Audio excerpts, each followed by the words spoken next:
Hello everyone, welcome to my YouTube channel. So today we are going to start our in-text question of chapter 3, that is atoms and molecules. इसका सारा हमने theory part पढ़ लिए थे, उसमें जो questions आए थे वो भी हमने सॉल्व कर लिए थे. होपफुली आपने वो कर लिया होगा. Now come to the in text question जो अंदर अंदर क्वेश्चंस गिवन है इन टेक्स्ट.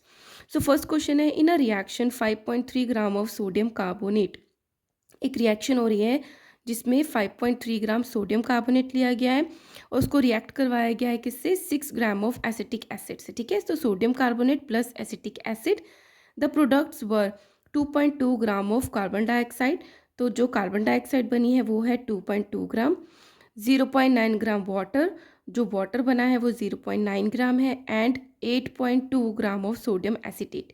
सोडियम एसिटेट बना है 8.2 ग्राम. तो sodium carbonate plus acetic acid, इन दोनों के रिएक्शन से ये प्रोडक्ट तीनों बने हैं.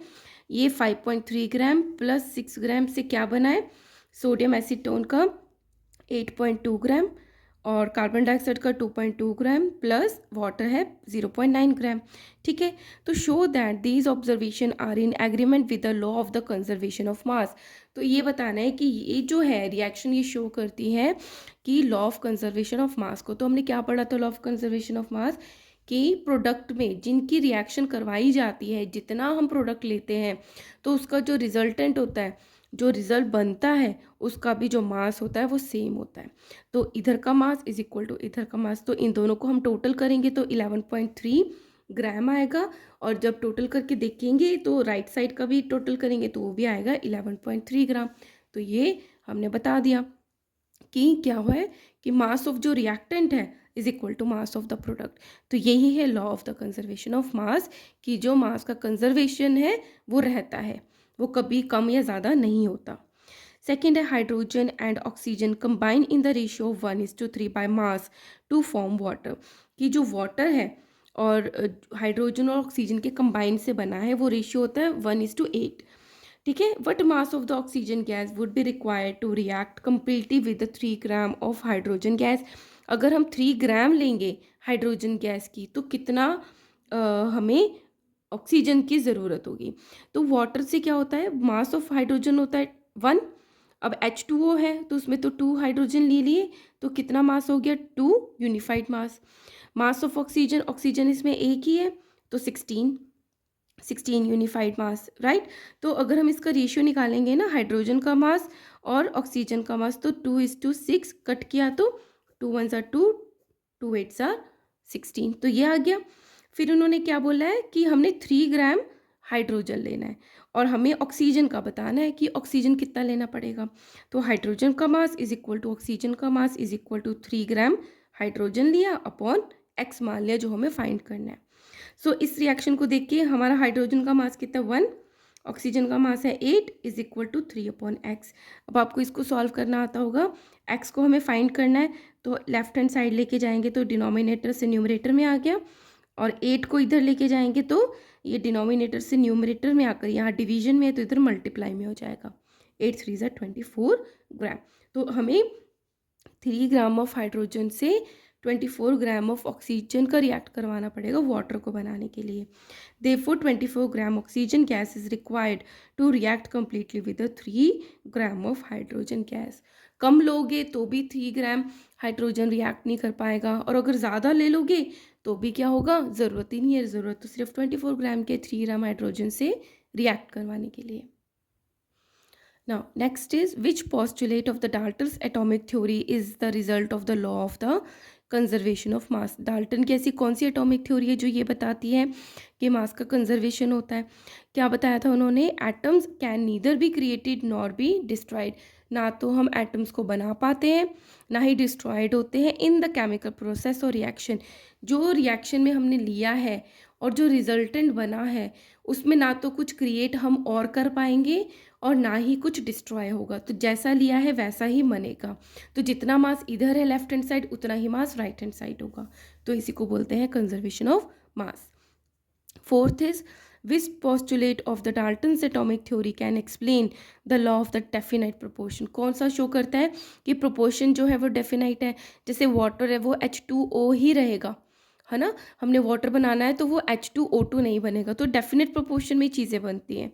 The atoms of the different animals may combine in simple और होल नंबर में, ऐसा नहीं है 1.5, एक हाइड्रोजन ऑक्सीजन भी होल होगा, दो हाइड्रोजन है तो ऑक्सीजन भी होल होगा, simple whole number ratio to form the compounds.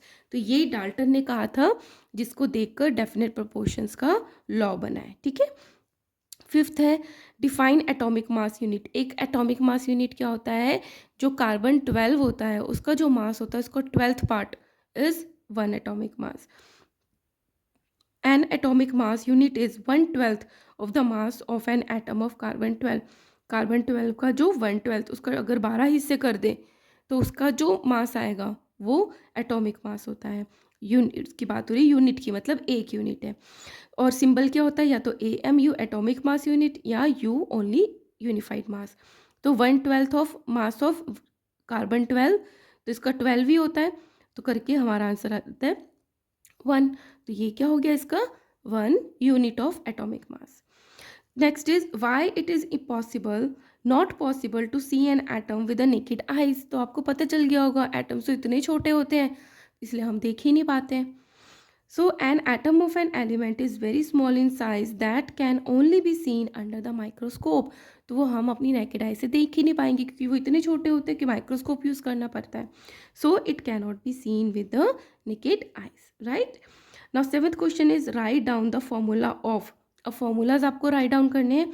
Sodium oxide, इसमें होता है सोडियम Na ऑक्साइड, ये फॉर्मूला बनाने हैं। तो आप बुक में देखोगे जो सोडियम की वैलेंसी होती है वो 1 होती है, प्लस माइनस नहीं देखना आपको। ऑक्सीजन की वैलेंसी 2 होती है, फिर हम इसको क्रिस क्रॉस कर देंगे, 2 चला गया इधर, 1 चला गया इधर, तो क्या बन गया Na2O। ठीक है, 1 लिखने की ज़रूरत नहीं होती है, O का मतलब वो 1 ही है।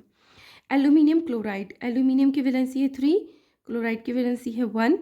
ठीक है, तो फिर ये क्रिस क्रॉस कर दिया तो AlNCl3, ये इसका फॉर्मूला बन गया। नाउ सोडियम सल्फाइड, तो सोडियम है Na, सल्फाइड है sulphur S।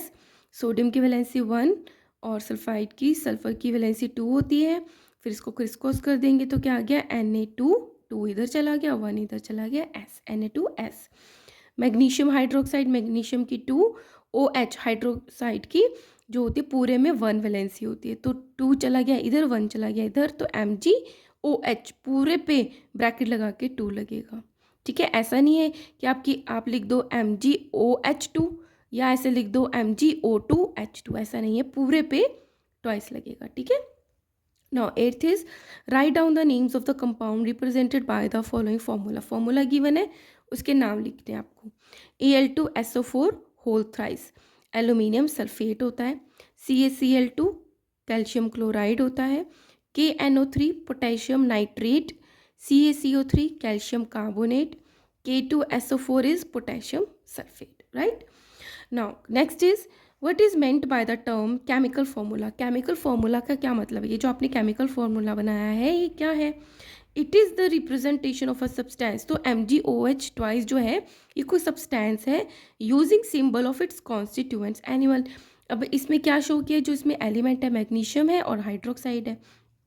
Thus, chemical formula of an is an expression which states the number, कितने नंबर है मैग्नीशियम 1 है, OH2 2 है, and types of the atom present in a molecule, क्योंकि different different elements मिलके molecule बनाते हैं, तो ये केमिकल फॉर्मूला वो बताता है। Now how many atoms are present in, किसमें कितने एटम्स प्रेजेंट है उसको उस सब्सटेंस की क्या बोलते हैं, एटॉमिसिटी बोलते हैं। जैसे पूछा H2S मॉलिक्यूल है एक, तो इसमें हाइड्रोजन के 2 एटम्स हैं, सल्फर का 8 है, 1 एटम है, तो कितने एटम हो गए टोटल 3। PO4-3 आयन है, आयन ये तो वैलेंसी शो करता है, तो ये तो कुछ भी नहीं आपको बताना है, एटम्स बताने हैं। फॉस्फोरस है 1, ऑक्सीजन है 4, तो टोटल कितने हो गए 5। ठीक है, calculate the molecular mass of, molecular mass कैसे निकलता है, जितने भी एटम्स हैं उन सबका ऐड कर दो, मॉलिक्यूलर मास निकल गया। जैसे हाइड्रोजन है, एक हाइड्रोजन का एटॉमिक मास होता है 1, 2 हाइड्रोजन है 2 से मल्टीप्लाई कर देंगे तो कितना हो गया 2 AMU या 2U। ऑक्सीजन का एक का होता है 16, तो 2 से मल्टीप्लाई कर दिया 32U। ये है क्लोरीन, एक का होता है 35.5, इसको ट्वाइस कर दिया तो 71।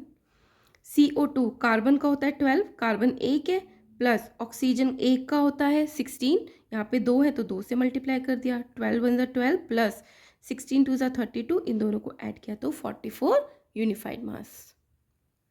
नाउ CH4 कार्बन में होता है 12 एटॉमिक मास होता है इसका, तो एक ही है कार्बन तो 1 इंटू 12 प्लस हाइड्रोजन का 1 होता है, 4 है एटम्स इंटू 4, 12 वन ज़ा 12, 4 वन ज़ा 4 is equal to 12 plus 4 is 16।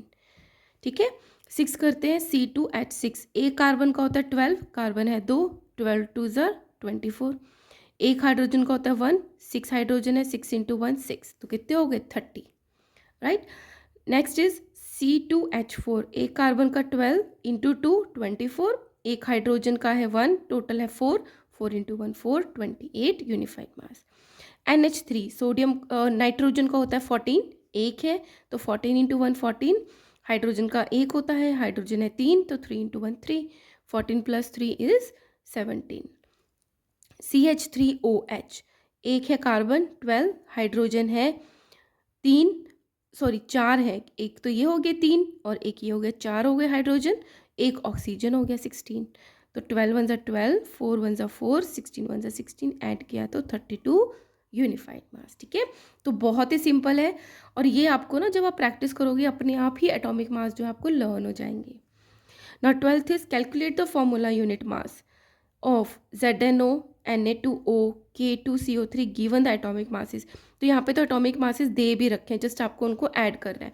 जैसे ZnO है तो जिंक का कितना है एटॉमिक मास 65, और Zn कितने हैं ओनली 1 है जिंक, प्लस ऑक्सीजन भी एक है और उसका एटॉमिक मास कितना होता है 16, से 65 प्लस 16 81 यूनिफाइड मास। सेकेंड है Na2O, सोडियम का है 23, 2 है यहाँ पे सोडियम तो इंटू 2 46, ऑक्सीजन एक ही है तो 16, ऐड किया तो 62। K2CO3, सो पोटेशियम का है 39, 2 है, 39 इंटू 2 78, कार्बन का है 12, एक ही है तो 12 आ गया, ऑक्सीजन 3 है तो ऑक्सीजन का है 16, 16 इंटू 3 48, ऐड किया तो 138 यूनिफाइड मास। ठीक है, नाउ अब क्या बोला है 13 क्वेश्चन में, if 1 mole of the carbon atom weighs 12 gram, अगर एक मोल की बात करी जाए कार्बन एटम की वो 12 ग्राम्स होते हैं, ये हमें पता है जितना एटॉमिक मास होता है उसको उसमें उतने मोल एटम्स होते हैं। व्हाट इज द मास, तो कितना मास होगा ऑफ 1 एटम ऑफ कार्बन, तो एक एटम कार्बन का कितना मास होगा।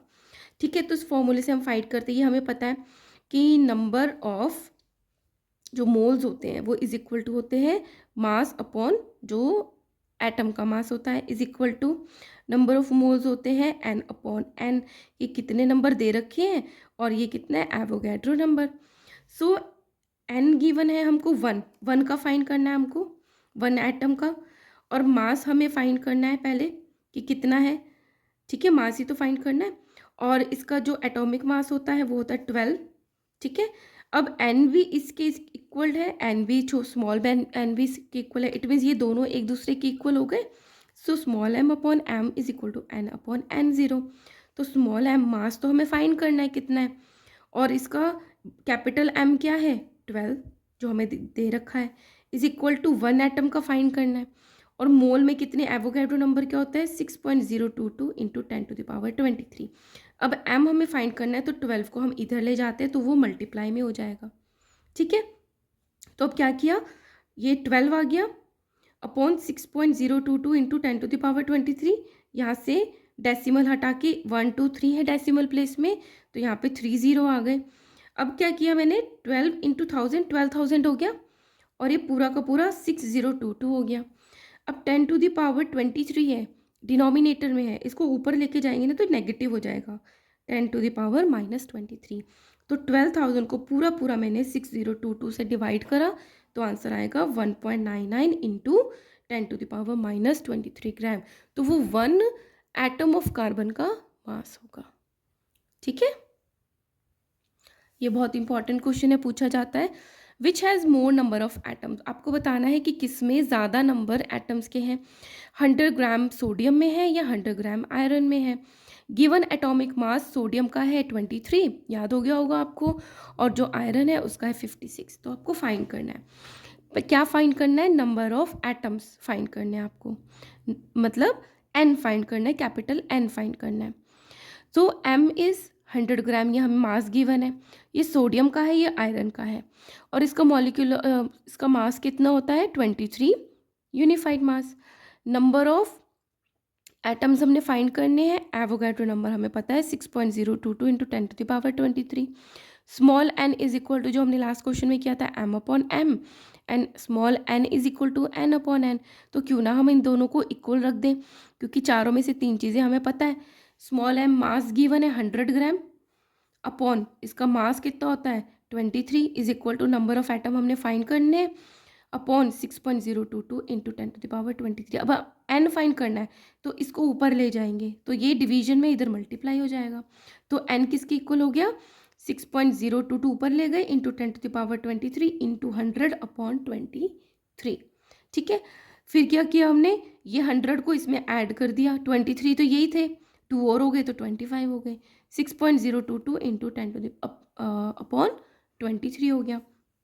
फिर क्या किया, 6 तो बहुत छोटा नंबर होता है, तो एक हमने डेसिमल को राइट हैंड साइड मूव कर दिया, तो यहाँ से एक कम हो गया, 10⁻24 हो गया। फिर जब इसको डिवाइड करेंगे तो डिवाइड हो जाके आएगा 2.618 इंटू 10⁻24 आ जाएगा। ठीक है, तो इतने क्या हो गए, एटम्स हो गए इन 100 ग्राम of sodium.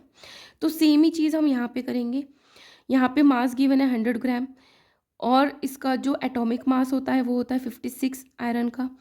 Number of atom हमने फाइंड करने हैं, एवोगैड्रो नंबर सेम है, तो n is equal to m upon m and n is equal to n upon n0।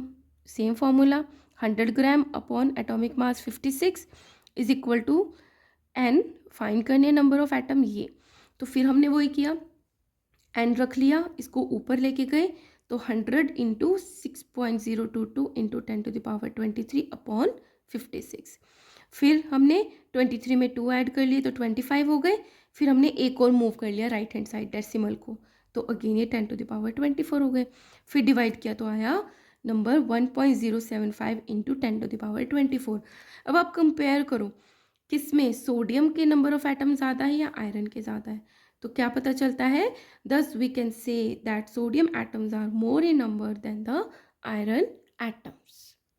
And here we have completed our in-text questions of this chapter, and if you like my work, kindly like, share and subscribe. Thank you.